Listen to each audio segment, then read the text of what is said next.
Writing is about the process. It's about listening and recognizing remnants of your story in the stories of others. When we share our stories with each other, we share the resonance of the human experience. The By Firelight podcast is your invitation to join our circle, a circle of writers, poets, seekers, and storytellers as we capture our living in words. This multifaceted living with joy, grief, love, growth, and loss is shared among us in your legacy, your story. The things you choose to do with your days as they unfold matter here. I'm your host, Betsy Delzer. I'm many things, but in this gathering, I'm a painter, poet, and writer, and I'm honored to be your guide through these episodes. Together, we'll find our muses in the rich and heart-expanding conversations with incredible guests, many who are like minds and all outrageously inspiring hearts. When you press play, you're here in the circle to share this space with us. By Firelight.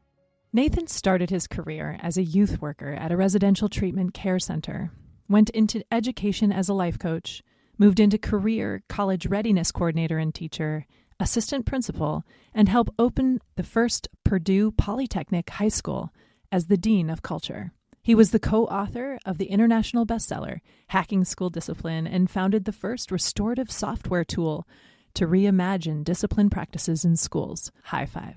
Well, Nathan Maynard, I'm so happy to see you. Thank you so much for being here today. Thanks, Betsy. I'm excited for this. Yeah.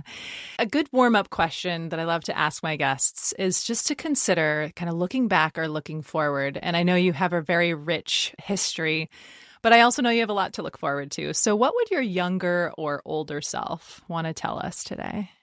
That's a good question. I like to think of my younger self quite a bit, just with the work that I'm doing and working with kids. So I think if my younger self was saying something today, they would say they're proud of me a lot of what I'm doing, because I think that when I was a kid, I didn't really envision any of this type of life that I'm doing right now. So I think that me sort of fighting this battle for kids right now and doing what's best for children, I think my younger self would be pretty proud of that. Oh, I love that. I love that so much. We're going to go into exactly what you're doing right now in a little while, but let's go into the moment when we met, because this is really what brought us together. Halfway across the world, really. We were in Belgium and we were both speakers and presenters at an international conference.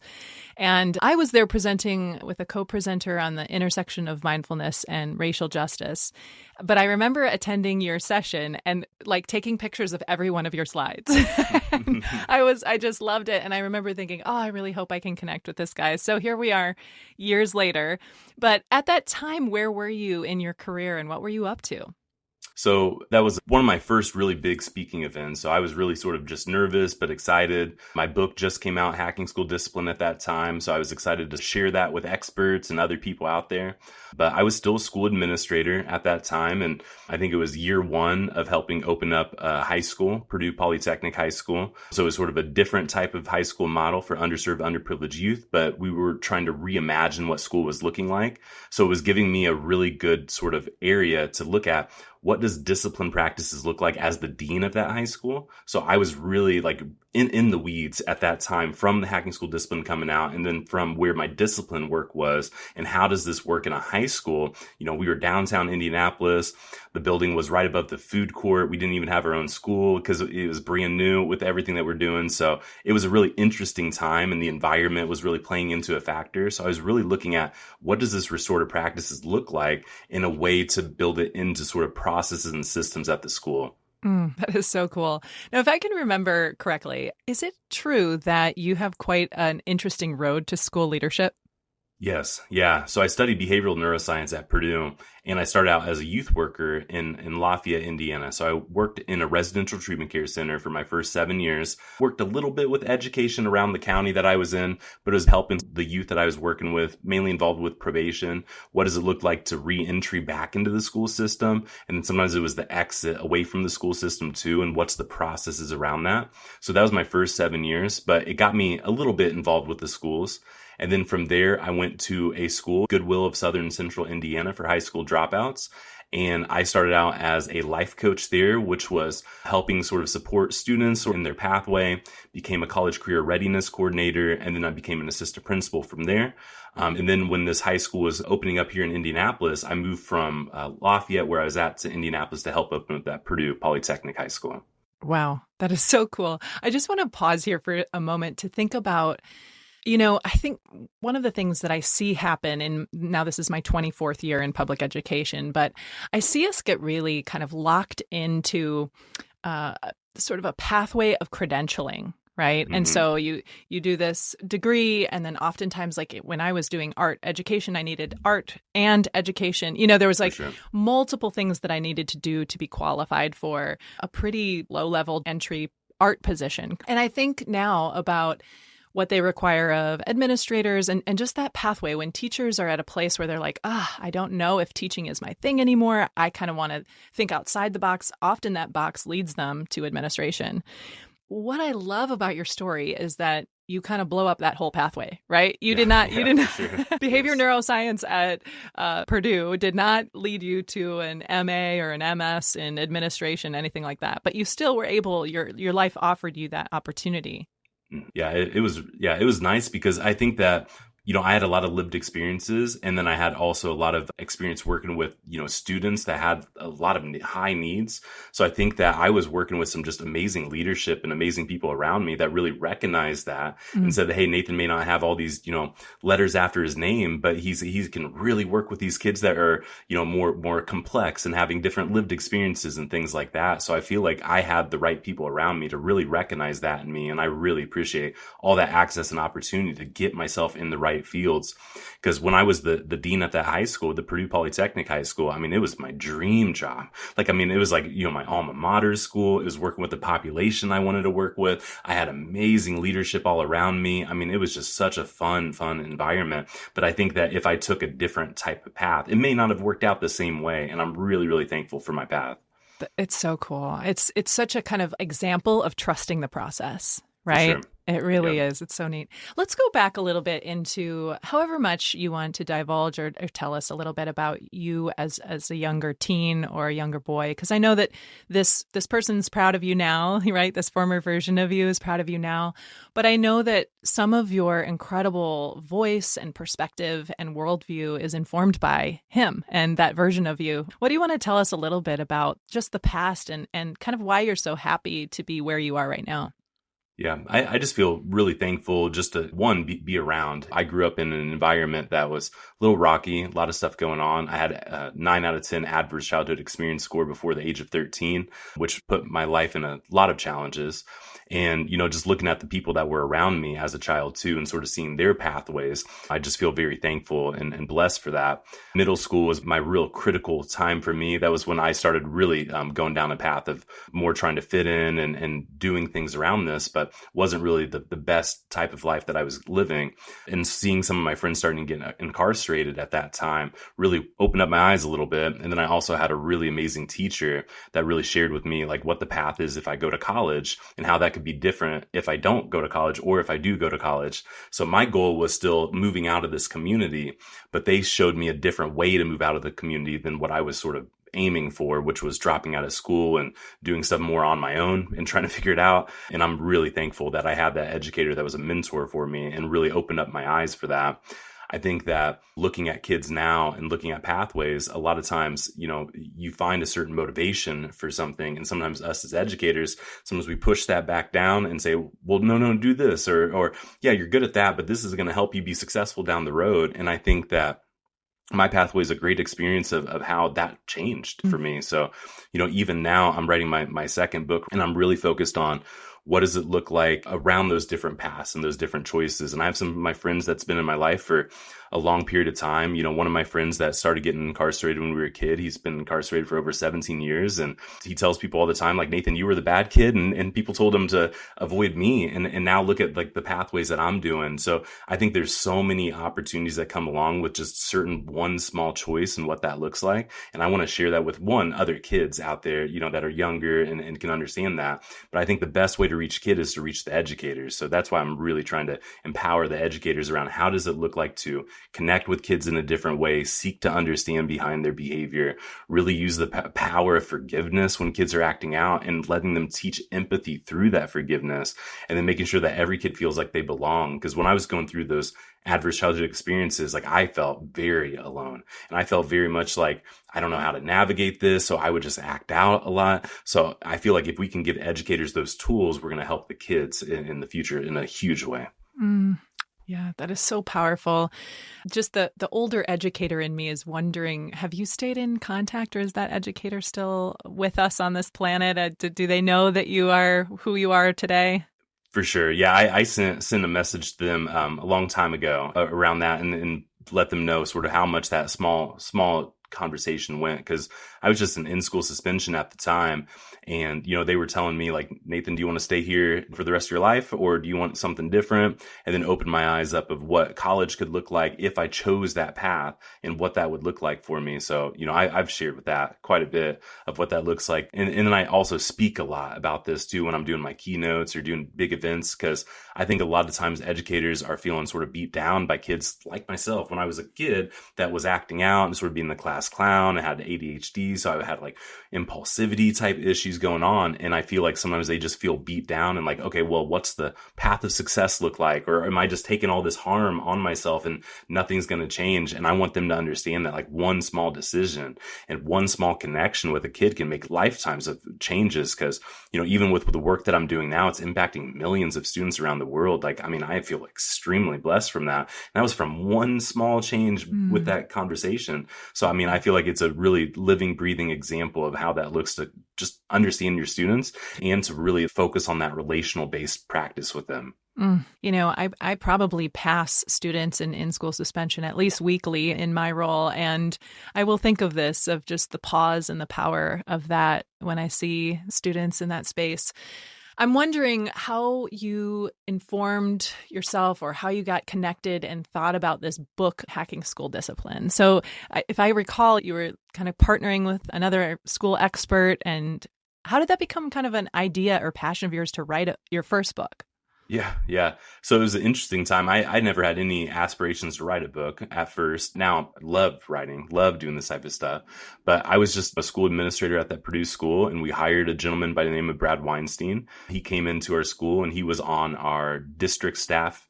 And, he was seeing some of the stuff that I was doing. We started collaborating a little bit. And he was like, Nathan, I currently have a book deal right now with this publisher, but the book is going to be around science. And what does it look like to do more like creative paths of science? And he's like, but I used to do circles when I was a teacher. And I was a school administrator before at this other past high school. And I used a lot of those practices too. And he's like, I wonder if we write together some of this more discipline type stuff. So we presented that to the publisher, and the publisher said, wow, that's a good idea. So they let me into the book. I didn't have any social media at the time or anything like that. And I was told like most of the time, like you have to have some sort of pathway to sell the book into, or what that looks like. So I was very, very grateful that Brad had that already with his accounts of teacher goals.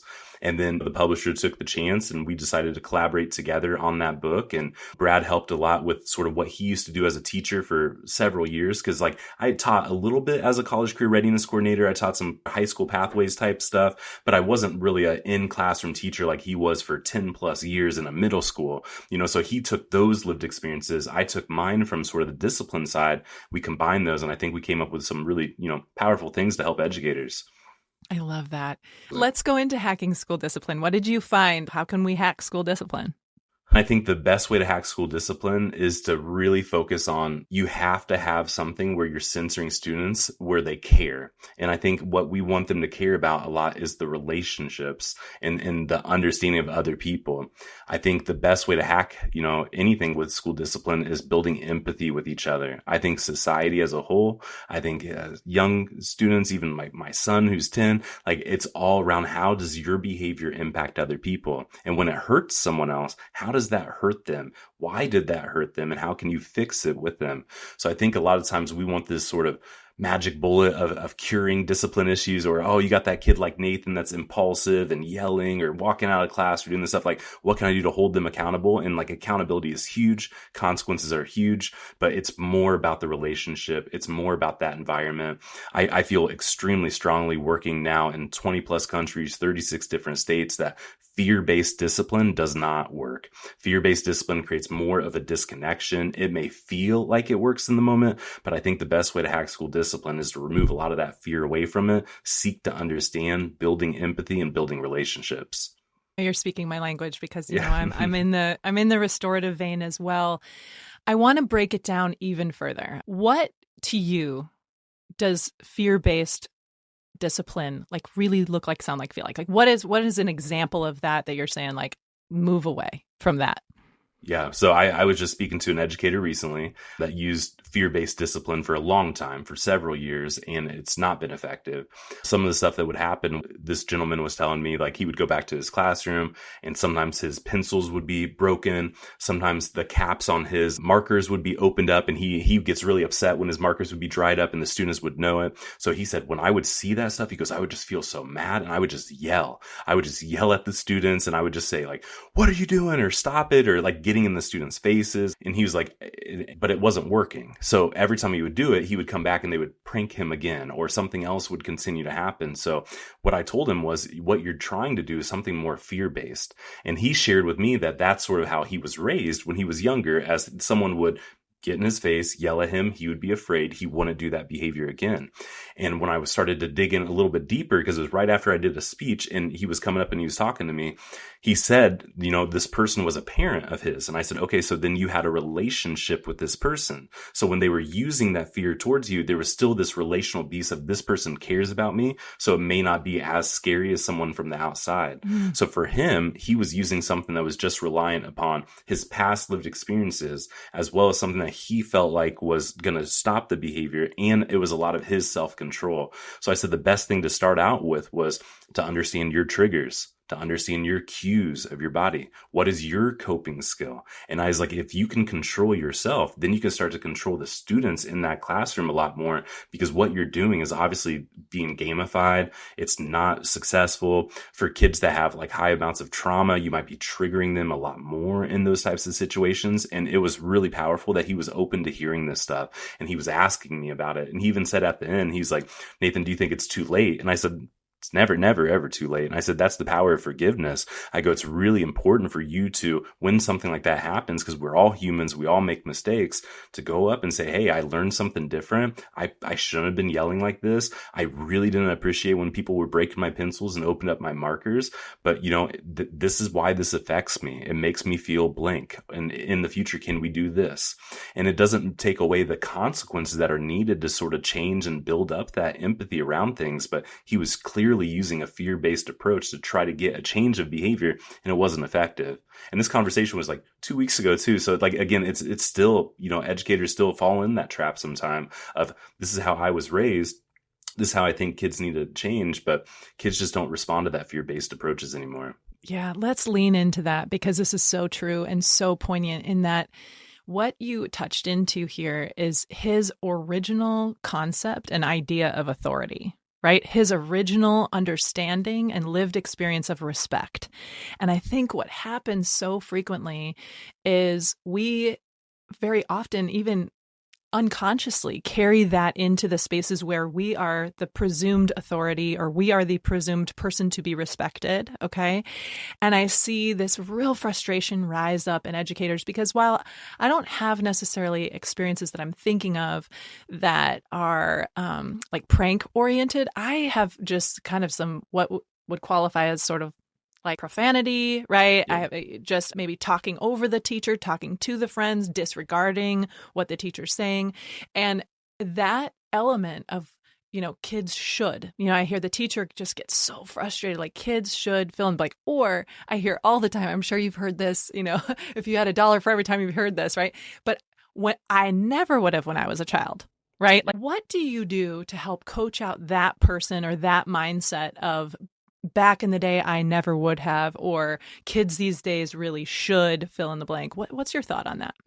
Well, I think the word should is a very triggering word to anyone, because like if I walked up to someone and they were eating something that, like, maybe they were having like a donut, and I walked up and I said, "Oh, you shouldn't eat that. That's bad for you." Like, even if you have a good relationship with that person or you don't have any relationship with that person, like, it creates opposition immediately off of something like that. And I think the best way to open up those educators' perspectives around that too is role plays are huge. Talking through situations like that so they can feel something through it. I think that a lot of times educators get into this mindset. They feel so overwhelmed with everything going on, and rightfully so. Like, you and I are both, educators, like, at heart. Like, we know this type of work. We know what it looks like. And I think that what happens sometimes is if you don't stay regulated in a situation, it's really hard for you to understand that you might be triggering the situation more. And when someone's acting out or someone's, struggling in a situation, I would have never, or you should be doing this, or you shouldn't, blah, blah, or like, I always hear you talking when other people are talking. Those types of things are just so oppositional, and it creates so much more distance than bringing things back in to repair harm. And if you want to try to seek to repair harm and you want to make the wrong right, which I think teaches kids empathy and creates way better accountability than just a fear-based approach with yelling at a kid or calling them out or calling them a name or like embarrassing them in front of other people, all those different things. I think it all goes back to how can we use our language in a very meaningful, intentional way. And also, how can we use our communication in that way? 93% of what we communicate comes from nonverbals.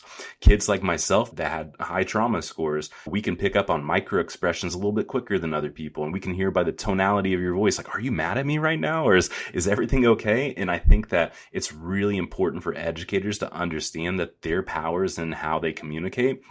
And if they think that their communication has to be way up here to bring the student down, you're just setting that student up more. And even looking at like Dan Siegel's model around the brain and like our window of tolerance and hyper arousal or hypo arousal, we can control that with how we communicate to students. But we have to keep ourselves in a good state of mind. We've got to keep ourselves regulated when situations are happening. And it's tough. I mean, we've all been, cussed at before, or had a student that we have a great relationship with say something that's like, what the heck? Like, what's going on right now? Like, and it's triggering because we care about our kids. We don't get into education for like the money and like the power and the fame of this type of stuff. We get into it because like we want to create differences and we want to create that change. So I think it's really important for us to stay regulated, for us to recognize the power of our communication, our voice, our tonality, our micro expressions, and not just control those, but make sure that we understand that that can trigger something more. So should, would, always, those types of things, we got to try to remove those from our vocabulary because it doesn't feel good when someone says that to us, let alone someone that may be acting out or someone we may not have the best relationship with at the time. Let's try this. I know this is putting us on the spot, both of us here, but I think of regulation when it comes to helping coach teachers and thinking about educators. I think about regulation as something about establishing your anchor that you can return to in the moment that things become dysregulated, right? So having like a real clear sense of that stable internal valve that you can kind of turn on when things start getting really rocky outside. If we had a scenario, because you just said a great way to learn is role play. Let's just play this out. Like if we had a scenario, let's go middle school because why not? We've all seen a 7th grade classroom at times. But let's say you have a 7th grade classroom and you got some kids who are talking over and kind of bantering back and forth in a way that some people might have a threshold and think is playful, and some people might think is just, off task, off target, not what they're supposed to be doing, right? So the teacher starts and says something to redirect. It's a small redirect in that moment. And then they try to carry on with the lesson and the bantering and, what, she just called me. And then all of a sudden there's a profanity, right? That's some name calling between the students, okay? The teacher then is now having to pause again. And now the teacher is inside pissed off. Okay. Mm-hmm. Yep. So they're like, holy, I can't get my lesson out. And then I'm just going to thought bubble in a way that most teachers would never, maybe say out loud. But let's just say they're like, what is wrong with these kids? right? Like, what is wrong? Mhm. Like, Yep. this is so disrespectful. I'm so over this. Is this the moment where there's that critical junction of like one way that this teacher could respond could make things worse, and one way that this teacher could respond could diffuse things? Can you kind of talk us through both of those, the fork in the road, so to speak? For sure. So I think that the very real thing to acknowledge, though, for educators listening is like, it's okay to be frustrated at that time. Like anyone would be frustrated. I don't care if like you're a Zen master at meditation or anything like that. Like it's okay to be frustrated when you've redirected the behavior, the kids are still talking, it's still acting out, that type of stuff. So it's okay to be upset at that time. I think that the fork in the road is sort of the response of what we do to that behavior. So if we say, what is wrong with kids these days? Or Nathan, you're always talking when other people are talking, like, get out of here, like something like that, like, which we've all seen happen, before in situations, or sometimes we might have been the culprit for something like that. I think the fork in the road is, again, back to the intentionality of how we redirect the behavior with our words. So that's why I really like effective statements and I statements. So, like, hey, I'm feeling a bit frustrated right now. I've redirected the class a couple times and I continue to hear some people talking. When I hear people talking when I'm talking, it makes me feel distracted, and I'm working really hard to get this lesson to be the best for everyone. Is there something that I could do differently to help everyone want to pay attention a little bit more up here?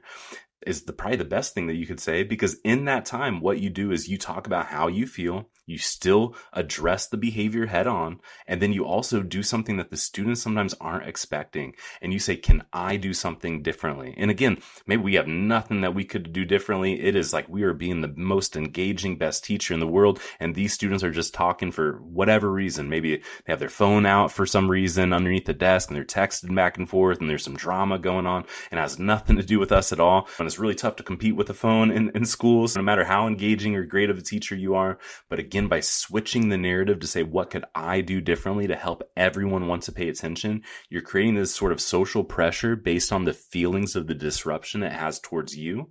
And it sometimes catches students off guard. And sometimes the students that may be the ones that are talking, maybe they don't take that for whatever, because that phone is way more important to them. But maybe the rest of the students around them start to feel that social pressure and say, hey, knock that off. Or, hey, I care about Mr. Maynard, or something like that, in that situation. So I think it's really about how we use those statements. But I think the fork in the road is saying something that's more impulsive based on our feelings, or something that's more around this effective statements, the I feel statements, or I'm feeling a bit upset right now because I'm hearing a lot of people talking, what could I do differently, or what could this happen? And I think when we start practicing those types of languages and we understand when someone's talking, when we're talking, that might be our trigger. We have to understand what our body's doing. Here's our coping skill. Here's our response. It makes it a really seamless way. Because, working with kids, I taught anger management for 7+ years, and I would model a lot of this stuff with the kids, but like also you would hear stuff that would make you upset. You would be stuff that would act out.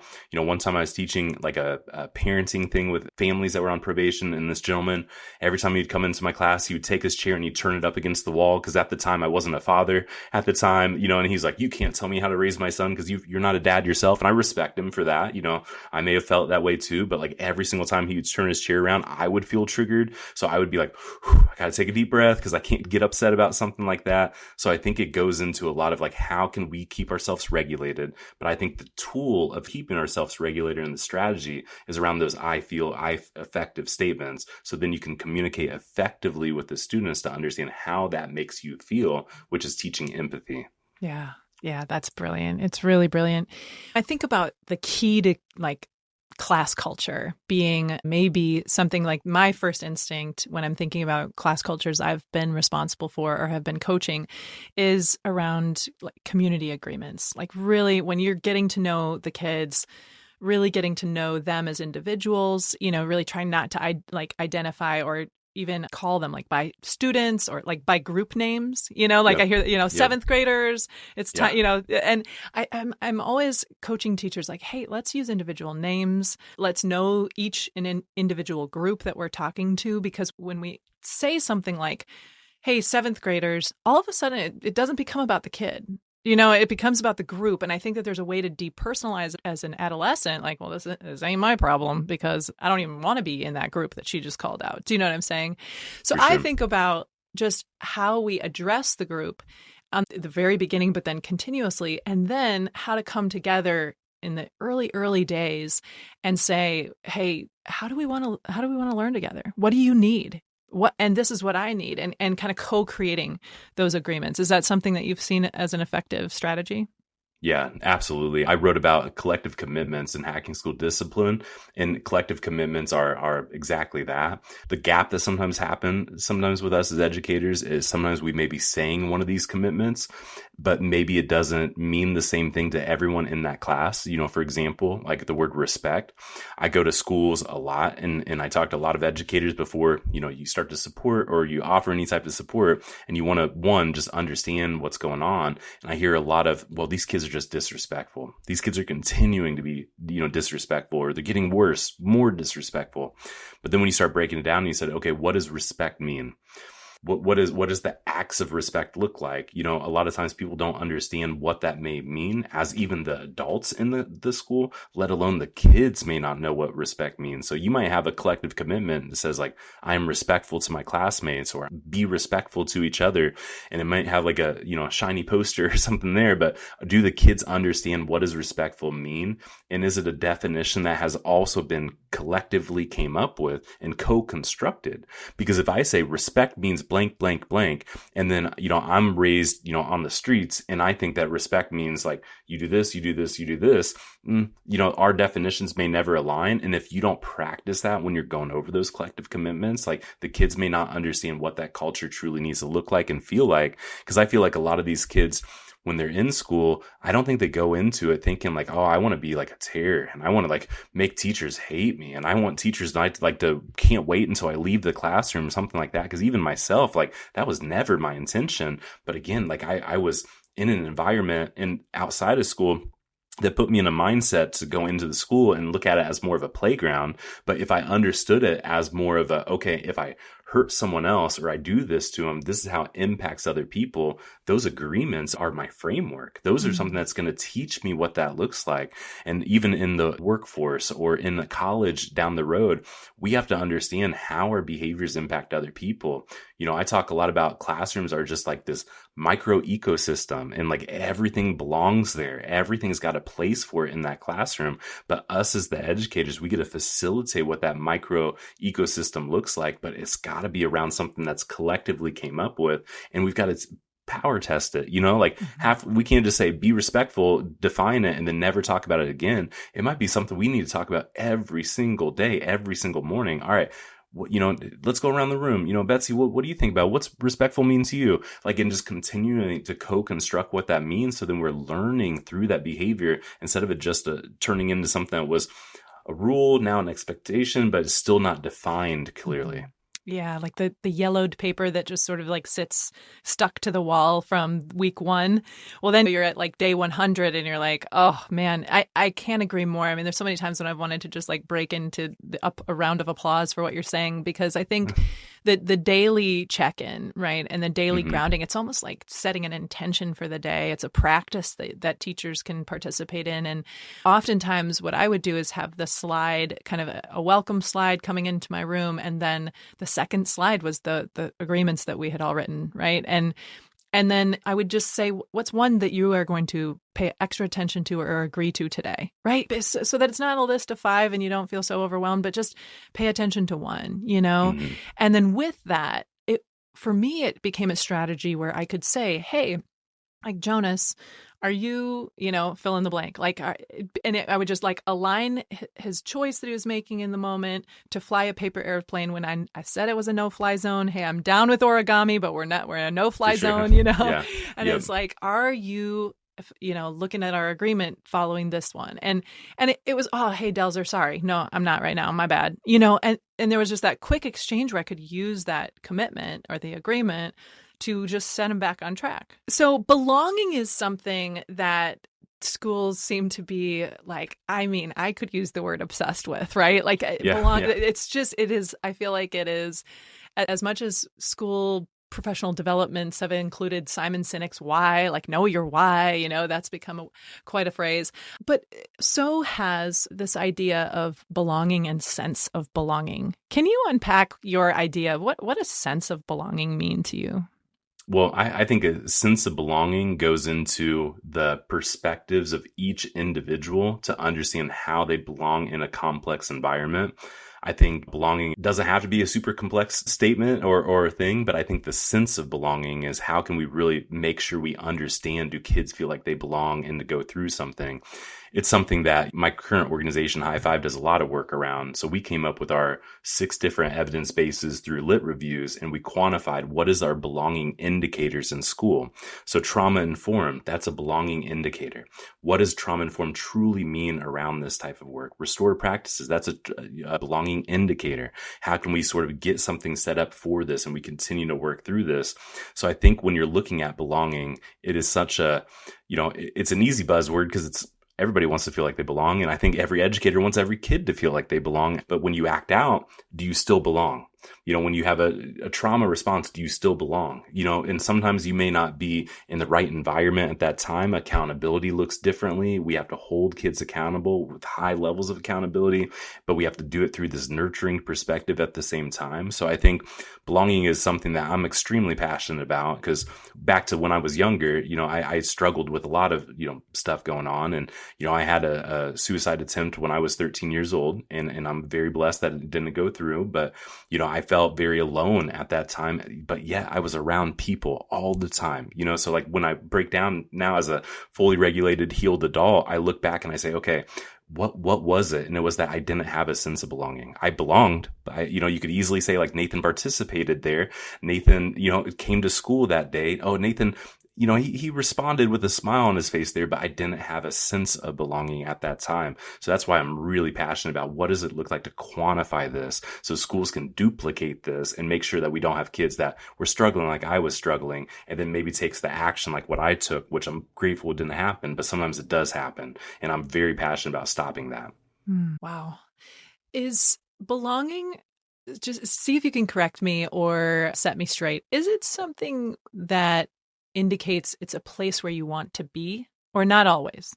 I don't think it has to be, that, because I think that sometimes for schools, it may never be the place kids want to be, for whatever reason, that may be. But I think that there's the sense of belonging is that like I am accepted here and that I'm valued in this environment. And I think being accepted and valued in environment is really important for kids, because then if they're accepted and valued in that environment, it can really create sort of a sense of when something wrong is happening or I may not want to be in this environment, it doesn't make things worse with my thoughts, or it doesn't make things worse with what's going on. Because, educators is great of a heart that we have. Sometimes we can't heal something or fix something that's outside of our control. But if we can continue to strive for a sense of belonging for kids to understand that, I think that's where we just don't make things worse for students. Because that one, educator that I was talking to, when he would yell or he'd be upset at the situation. And again, like I talked to him for a period of time and like, I don't think there was ill intent with what he was saying to go through. I think it was just a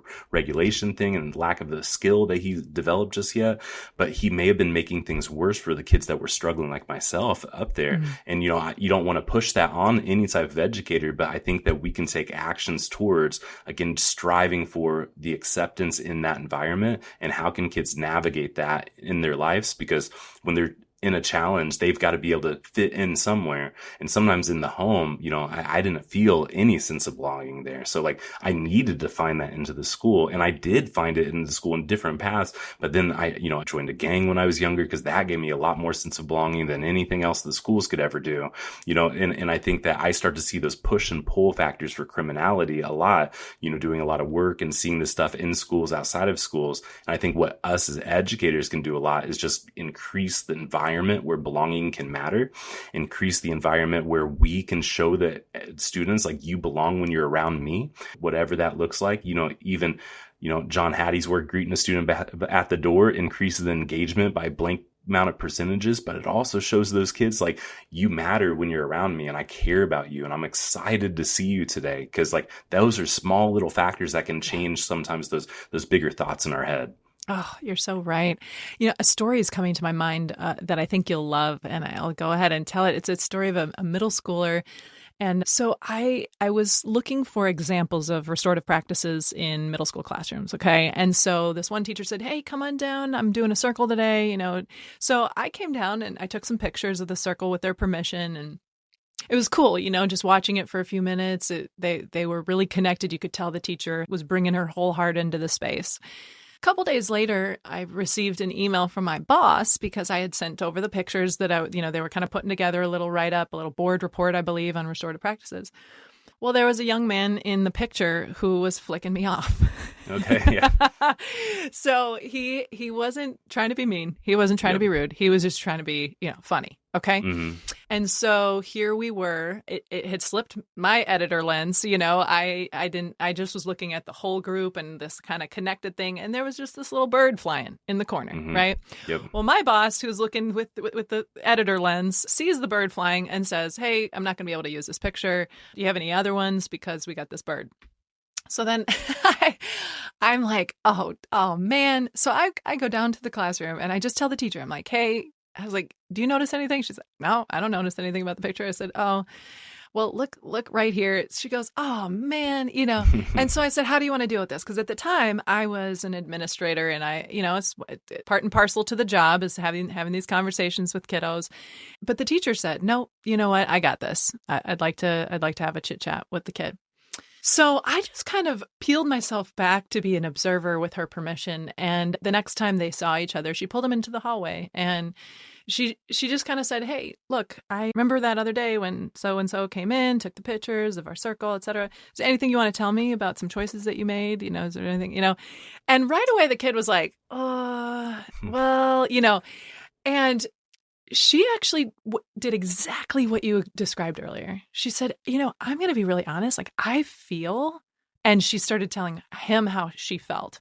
Yep. Now, what happened in that moment was she did get a little emotional. She got a little teary eyed because she was saying like, I thought we were on display of our community and like, essentially like you kind of bastardized this in the moment. She didn't use that word, of course, but like you took that out of context and it hurts my feelings, Well, this kid, right, this moment starts to cry. Yep. I'm so sorry. I'm so sorry. My bad. They hug it out. They commit to what they're doing in the future. It was one of the most gorgeous experiences and expressions of restoration that you just can't script or make up. But it was a beautiful, like, I do want to have that space for that story too, because it was so powerful to see. And really, there was no need for administration in that moment. She solved the situation and they're coming together. And that's the true empathy builder, right? Yep. And think about if a school administrator came in there and pulled the student out in the hallway, pulled the teacher out there in the hallway and said, I don't need to hear from you, teacher, real quick. Like, I just want to talk to the student and say, you will never do that again. That was disrespectful. You hurt everyone's feelings in there. Why did you flip it off? That was so embarrassing. And just preach to the student about how that did. What would that kid have responded with? Probably a lot more opposition, lack of empathy, because they're getting talked down to. So like it created an empathetic experience because the teachers talked from their feelings into it. And there was no fear. There was not a fear in that situation. So if we want kids to respond in that way, again, it goes into a safe process where it's, let's just talk to each other. Hey, I felt embarrassed. Like we were showcasing this class instead of a school administrator pulling in there and just saying like, you will never do that again, blah, blah, blah. Like, and I think a lot of teachers want the school administrator to sometimes like come hard on the students to go through, but it's not effective. And it may have been effective 20 plus years ago. I don't know. But like right now, it's definitely not effective. Kids do not respond to that fear, and it does not create those tears. It sometimes creates tears of hatred or tears of embarrassment or tears of like, well, I just don't want to be here anymore, type of stuff. When that one kid that flipped everybody off, he was just probably trying to be funny. Like he probably wasn't trying to hurt anybody's feelings in a situation, but he understood now it hurt someone's feelings because no one used fear to change that behavior. He learned it himself. Yeah, it's such a powerful example, isn't it? Mm-hmm. Yeah. Yeah, I love that. Thank you. So let's talk a little bit about the book you're working on now as we kind of come to a close. And also because this is also geared towards writers, I'd love to know a little bit about your writing process. Are you somebody who has a routine or a rhythm or a ritual around your writing, or how does this work? Yeah. So, my new book's called The Science of Discipline, and I'm focusing a lot of some of the most critical things that I'm seeing in the discipline space now in education and sort of the ways that I've seen it being addressed. I'm also a big data person. So we've pulled a lot of data over the course of working with tons of schools all over the world into it. So it's really I'm extremely excited about this book. I think it's going to be amazing. And I love writing it. I think my process that I've been doing a lot is, I have each chapter sort of laid out in a framework of those different chapters.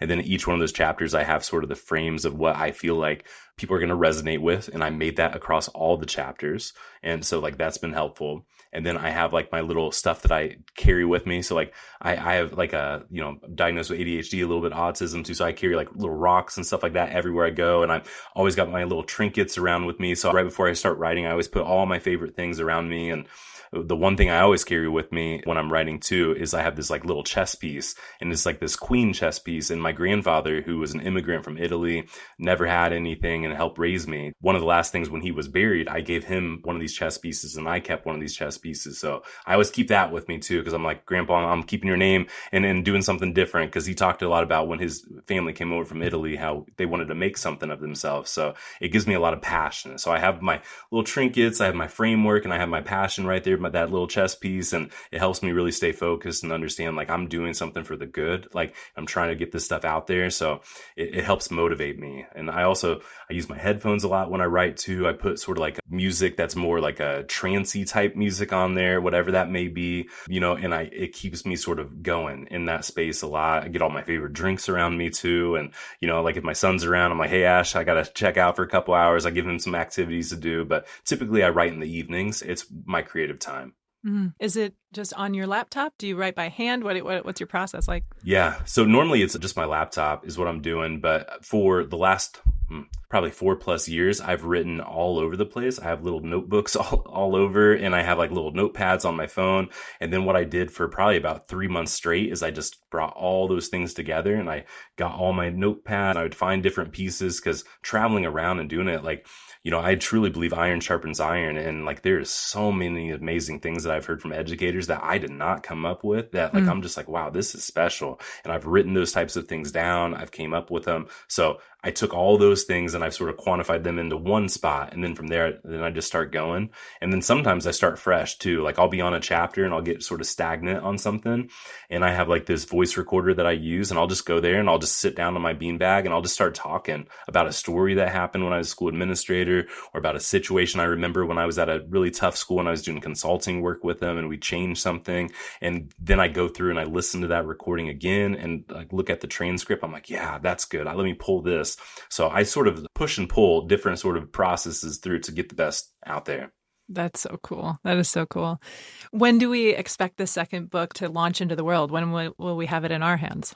Yeah, so about a year from now is sort of when it's going to be out there. So a little bit less than that, but about a year from now. So I'm going to have the transcript or the first draft all the way done here in about a month, so I'm excited about that. But a lot of these people from my past too, like, like I talked about the gentleman that was incarcerated for a period of time, and there's some other people that I've been school administrators with and other things. I'm having all of them put some different stories in my book. So I'm really excited about getting their voice amplified into it. So in about a year from now when it's going to be out.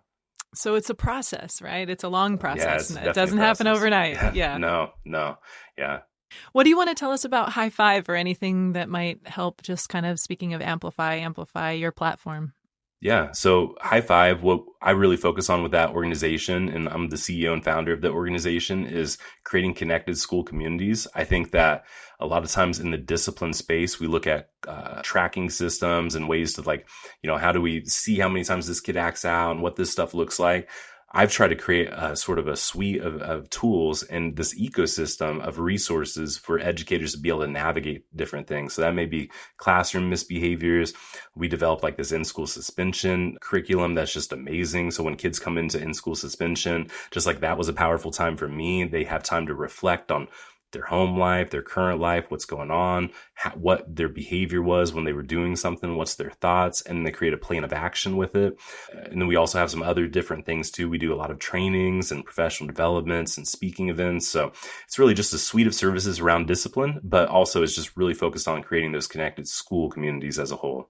It sounds so cool. And I promise to share this with everyone that I can to get the word out. It's just, it's very inspiring.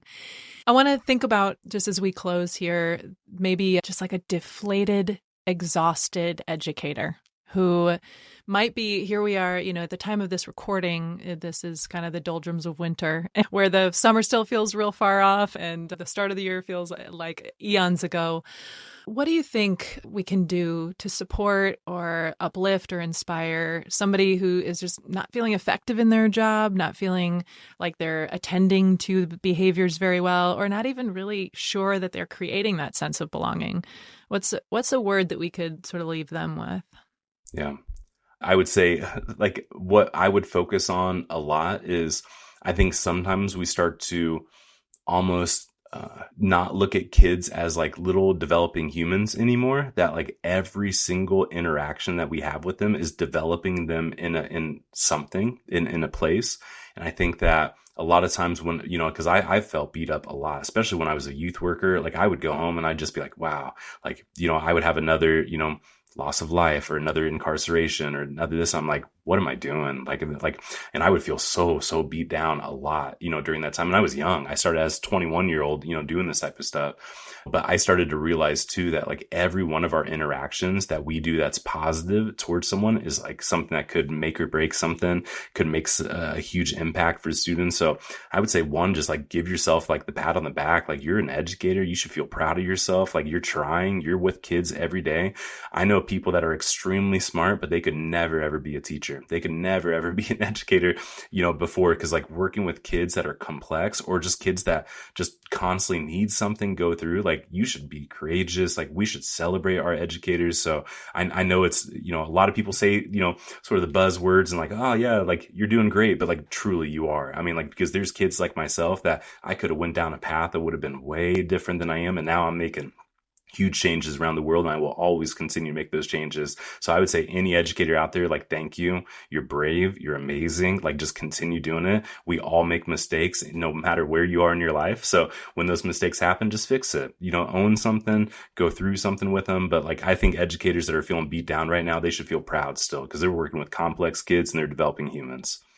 Nathan Maynard, thank you so much. This has just been a delight to hear from your wisdom, but also this ripple of the life story that you have continued to be blessed with and bless us with. I really appreciate it. Thank you. Of course. Yeah, thank you. And I'm glad we've continued our friendship and this for this long too. It's been great. It's sort of, you never know who you're going to come across. And, when we've met each other in, Belgium, I mean, it was just a small thing and, it led to this. So I'm really happy for this. Awesome. Well, we'll put all your links in the show notes and really appreciate the work that you're doing, impacting millions out there. Thank you. Thank you so much. All right, take care. By Firelight is a Lit Path Studios production and is produced by Jamie Gale and Betsy Delzer. Music is by Legito Music and Pond 5. Thank you for being a part of our beautiful collection of stories.